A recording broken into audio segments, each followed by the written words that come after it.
Hello welcome back to my channel. അപ്പോൾ ഇന്നത്തെ video ഒരു റെസിപ്പിയാണ് കേട്ടോ. തേങ്ങ വറുത്തരച്ചിട്ടുള്ള ചിക്കൻ കറിയുടെ റെസിപ്പിയാണ്. അപ്പോൾ അതെങ്ങനെയാണ് വെക്കുന്നത് നോക്കാം കേട്ടോ. അപ്പോൾ ലെഗോൺ ചിക്കനാണ് ഞാൻ വാങ്ങിച്ചിട്ടുള്ളത്. അപ്പോൾ ലെഗോൺ ആണെങ്കിലും ബ്രോയിലർ ആണെങ്കിലും നമുക്ക് യൂസ് ചെയ്യാം കേട്ടോ. പക്ഷേ ലെഗോൺ ആകുമ്പോൾ ഒന്നുകൂടി നല്ല ടേസ്റ്റ് ആട്ടോ. അപ്പോൾ ഒരു കുക്കർ അടുപ്പത്തേക്ക് വെച്ചിട്ടുണ്ട്. അതിൽ കുറച്ച് വെളിച്ചെണ്ണ ഒഴിച്ച് കൊടുക്കാം. വെളിച്ചെണ്ണയിലാക്കുമ്പോൾ നല്ല ടേസ്റ്റാണ്.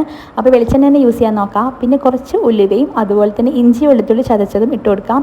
ഇങ്ങനെ വറവിടുമ്പം നല്ല ടേസ്റ്റാണ് കറിക്ക്. പിന്നെ അതിൻ്റെ കൂടെ തന്നെ നമ്മൾ പച്ചമുളകും കറിവേപ്പിലയും കൂടി ഇട്ട് കൊടുക്കാം ഈ വറവിടുന്ന സമയത്ത്. അപ്പോൾ നല്ലൊരു സ്മെല്ലും കാര്യങ്ങളൊക്കെ ഉണ്ടാവും. പിന്നെ അതൊന്ന് ജസ്റ്റ് നായി വരുമ്പോഴേക്കും ഒരു 1.5 ഉള്ളിയാണ് ഞാൻ ഇതിലേക്ക് എടുത്തിട്ടുള്ളത്. സവാളയില്ലേ അത് ചെറുതാണെങ്കിൽ 2 എടുക്കാം, വലുതാണെങ്കിൽ 1 എടുത്താലും മതി കേട്ടോ.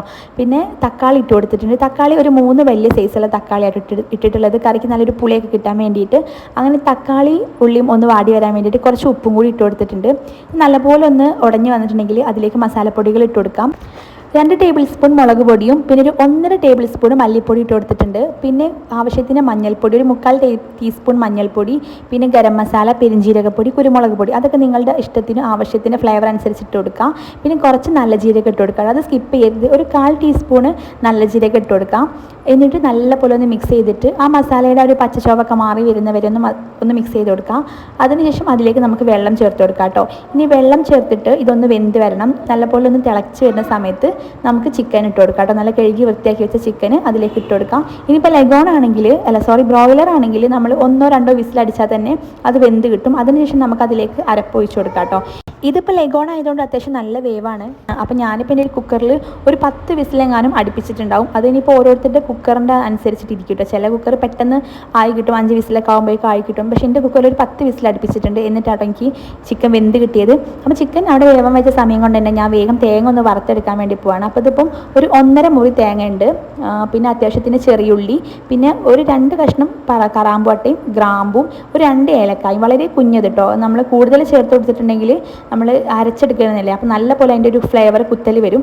അപ്പോൾ അത് വേണ്ട, ജസ്റ്റ് ചെറുതായിട്ടൊരു സ്മെല്ലിനും ഒരു ടേസ്റ്റിനൊക്കെ വേണ്ടിയിട്ട് കുറച്ച് മാത്രം ഇട്ട് കൊടുത്താൽ മതി. എന്നിട്ടൊരു പാൻ വെച്ചിട്ട് അതിലേക്ക് കുറച്ച് വെളിച്ചെണ്ണ ഒഴിച്ച് കൊടുക്കാം. എന്നിട്ട് ഈ തേങ്ങയും ചെറിയുള്ളിയും പിന്നെ കുറച്ച് കറിവേപ്പിലയും കൂടി ഇട്ട് കൊടുക്കാം കേട്ടോ.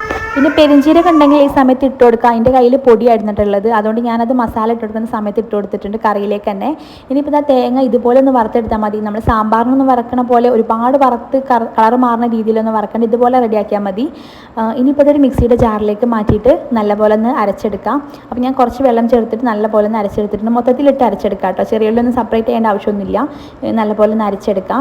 അപ്പോഴേക്ക് ഇതാ ചിക്കനൊക്കെ നല്ലപോലെ വെന്ത് വന്നിട്ടുണ്ട്. കറി അടിപൊളിയായിട്ട് റെഡി ആയിട്ടുണ്ട്. അപ്പോൾ ഞാൻ ഈ അരപ്പും കൂടി ഇതിലേക്ക് ചേർത്ത് കൊടുത്തിട്ടുണ്ട്. ഇനി നല്ലപോലെ ഒന്ന് മിക്സ് ചെയ്തിട്ട് ഒന്ന് തിളപ്പിച്ചെടുത്തിട്ടുണ്ടെങ്കിൽ കറി റെഡിയാകും. നല്ല അടിപൊളി ടേസ്റ്റ് ആട്ടോ. നല്ല നെയ്ച്ചോറിൻ്റെ കൂടെ ആണെങ്കിലും വെള്ളപ്പത്തിൻ്റെ കൂടെ ഒക്കെ നല്ല അടിപൊളി കോമ്പിനേഷനാണ്. പിന്നെ ഞാനിപ്പോൾ ഇത് സാധാ ചോറിൻ്റെ കൂടെ, എനിക്ക് നെയ്ച്ചോറിനേക്കാളും സാധാ ചോറിൻ്റെ കൂടെയാണ് ഇത് നല്ല കോമ്പിനേഷനായിട്ട് തോന്നിയിട്ടുള്ളത്. അപ്പോൾ ഇതാ കറി നല്ലപോലെ തിളച്ച് വന്നിട്ടുണ്ട്. ഇനി ഇതിലേക്ക് കുറച്ച് മല്ലിയില ഇട്ട് കൊടുക്കാം. പിന്നെ കുറച്ച് വെളിച്ചെണ്ണയും കൂടി ഒഴിച്ചു കൊടുക്കാം കേട്ടോ. പച്ച വെളിച്ചെണ്ണ ഒഴിച്ചു കൊടുത്താൽ മതി. നമ്മളിത് താളിച്ചൊഴിക്കേണ്ട ആവശ്യമൊന്നുമില്ല, നമ്മൾ ഓൾറെഡി താളിച്ചിട്ടാണ് കറി വെച്ചത്. അപ്പം പച്ച വെളിച്ചെണ്ണയും കൂടി ഒഴിച്ചു കൊടുക്കാം. അപ്പോൾ കറി ഇവിടെ റെഡി ആയിട്ടുണ്ട്. വളരെ സിമ്പിളായിട്ട് നമുക്ക് പെട്ടെന്ന് റെഡിയാക്കാൻ പറ്റിയിട്ടുള്ള കറി കേട്ടോ. പിന്നെ ബ്രേക്ക്ഫാസ്റ്റിനൊക്കെ ആണെങ്കിൽ കറി നല്ല അടിപൊളി കോമ്പിനേഷനാണ്. പുട്ട്, വെള്ളപ്പം, അതുപോലെ തന്നെ നൂൽപുട്ട്, അതിൻ്റെ കൂടെ ഒക്കെ നല്ല അടിപൊളി ടേസ്റ്റ് ആട്ടോ. അപ്പോൾ എല്ലാവരും ഒന്ന് ട്രൈ ചെയ്ത് നോക്കിയിട്ട് ഫീഡ്ബാക്ക് എന്തായാലും അറിയിക്കണേ. അപ്പോൾ കറി ഇവിടെ സെറ്റ് ആയിട്ടുണ്ട്. കുറച്ച് നേരം അടച്ച് വെച്ച് കഴിയുമ്പോഴേക്കും കറി നല്ല കുറുകിയ പരുവത്തിലേക്ക് കിട്ടും കേട്ടോ. പിന്നെ ഈസ്റ്റോ കാര്യങ്ങളൊന്നും ചേർക്കാതെ തന്നെ വെള്ളപ്പം നല്ല അടിപൊളിയായിട്ട് കിട്ടാൻ ഒരു ടിപ്പുണ്ട്. അപ്പോൾ നിങ്ങൾക്ക് ഈ വെള്ളപ്പത്തിൻ്റെ റെസിപ്പി വേണമെങ്കിൽ ജസ്റ്റ് ഒന്ന് കമൻറ്റ് ഇട്ടാൽ മതി, ഞാൻ നെക്സ്റ്റ് വീഡിയോ ആയിട്ട് ചെയ്യാം കേട്ടോ. അപ്പോൾ നമ്മൾ പുറത്തുനിന്നൊക്കെ വാങ്ങിക്കുന്ന അതേ ഒരു ടേസ്റ്റും ടെക്സ്ചറും ഈ ഒരു വെള്ളപ്പത്തിനുണ്ട് കേട്ടോ. അപ്പോൾ ഈ ചിക്കൻ കറീൻ്റെ കൂടെ നല്ല അടിപൊളി കോമ്പിനേഷനാണ്. അപ്പോൾ എല്ലാവരും ഒന്ന് ട്രൈ ചെയ്ത് നോക്കിയിട്ട് ഫീഡ്ബാക്ക് അറിയിക്കുക. അപ്പോൾ നെക്സ്റ്റ് വീഡിയോ ആയിട്ട് കാണാം. ബൈ.